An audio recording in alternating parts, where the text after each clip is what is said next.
Bienvenidos, soy Moisés Naim, encantado de estar de nuevo con ustedes. Gracias por acompañarme. En mayo de este año, del 2020, un grupo de personalidades de fama mundial como Paul McCartney, Oprah Winfrey, Mario Vargas Llosa y gente así de alta visibilidad política, cultural, etc., escribió una carta abierta al presidente de Brasil, expresando su profunda preocupación por lo que le estaba pasando a los indígenas de la selva en Brasil, la población indígena. Concretamente, y cito de esa carta, dicen: hace 5 siglos estas comunidades fueron diezmadas por enfermedades que trajeron los conquistadores. Ahora, el COVID-19 podría significar la desaparición de estas comunidades. Y exhorta al presidente de Brasil y exhorta a las autoridades de Brasil, a la sociedad de Brasil, que tomen cartas en el asunto, que no dejen que ocurra frente a nuestros ojos un genocidio de los aborígenes, de los indígenas originales de Brasil. Ahora, más preocupante todavía es que esto no es solo con Brasil, esto está pasando en todas las comunidades indígenas de América Latina. Y estas son comunidades que tienen una trayectoria histórica donde ha habido estas circunstancias, donde el contacto con los extranjeros ha sido muchas veces letal. En el reportaje que les presentamos a continuación, los vamos a llevar por toda América Latina, mostrándoles lo que está sucediendo con las poblaciones indígenas, con nuestras poblaciones indígenas. Miren. En las profundidades de la Amazonia brasileña se encuentra Carauari, un municipio en el que viven cerca de 28.000 habitantes, la mayoría de ellos indígenas. Para llegar aquí se requieren 7 días de viaje en bote desde Manaus, la ciudad más cercana. Pero eso no detuvo al COVID-19. Siento miedo, no mucho miedo, pero creo que esta enfermedad es muy peligrosa.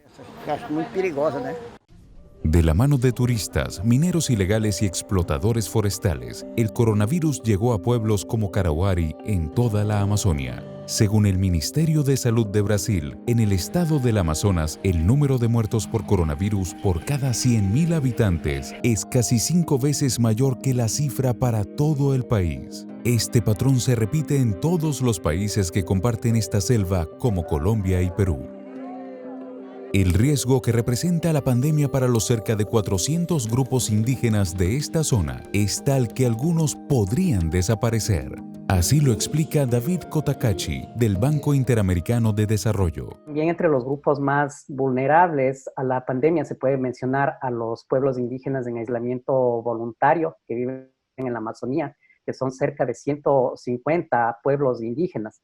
En el caso de estas poblaciones, la pandemia representa inclusive un riesgo de extinción debido a que estas poblaciones no tienen ninguna inmunidad a enfermedades que actualmente pueden tratarse con vacunas.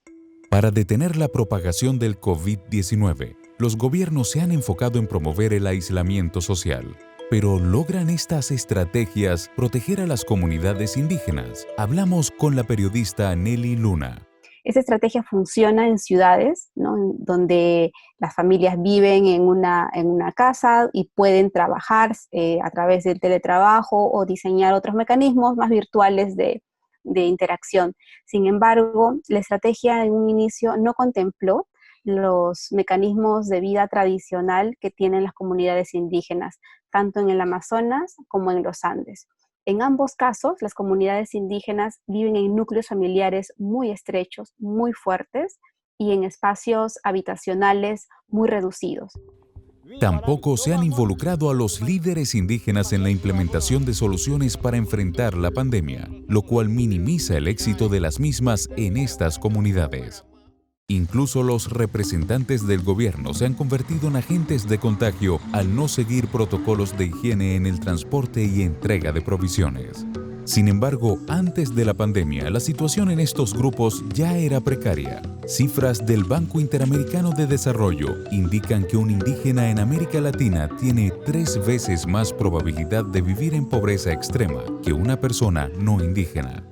En estos lugares no hay un control territorial eficiente, y además son zonas donde permanentemente las actividades ilegales como el tráfico de madera, el narcotráfico y la minería ilegal han tenido el control de estos espacios. Entonces, esa combinación de ausencia del Estado, de falta de control territorial, de falta de infraestructura sanitaria, de no tener una estrategia sanitaria pensada en estas comunidades, se ha convertido en un cóctel mortal para muchas de estas comunidades.